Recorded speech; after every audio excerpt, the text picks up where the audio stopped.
എടി, നിങ്ങൾ ഈ പ്ലസ് ടു കഴിഞ്ഞിട്ട് എന്ത് പഠിക്കാന് എന്തെങ്കിലും വല്ല ഐഡിയ ഉണ്ടോ? പിന്നെ ഈ സയൻസ് എടുത്താൽ വീട്ടുകാരെ നിർബന്ധിപ്പവരാണ്. ഇനിയിപ്പോ പ്ലസ് ടു കഴിഞ്ഞിട്ട് എങ്ങോട്ട് പോകണം എന്തെടുക്കുന്ന ഒരു ഐഡിയ.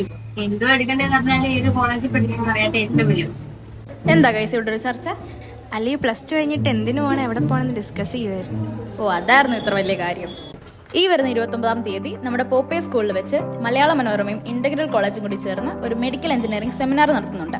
ഇതിനെക്കുറിച്ചുള്ള കൂടുതൽ ഡീറ്റെയിൽസ് സാറ് പറഞ്ഞു. മലയാള മനോരമയുടെയും ഇന്റഗ്രൽ കോളേജിന്റെയും സംയുക്ത ആഭിമുഖ്യത്തിൽ +1+2 വിദ്യാർത്ഥികൾക്കായി എഞ്ചിനീയറിംഗ്, മെഡിക്കൽ, നഴ്സിംഗ് ഉൾപ്പെടെയുള്ള വിവിധ എൻട്രൻസ് പരീക്ഷകളെ പറ്റിയും അതിന് തയ്യാറെടുക്കേണ്ട രീതികളെ പറ്റിയും ഒരു സെമിനാറും മോഡൽ ടെസ്റ്റും 29-ാം തീയതി ഞായറാഴ്ച 2 മണിക്ക് കറ്റാനം പോപ്പേ സ്കൂളിൽ വെച്ച് നടത്തപ്പെടുന്നു.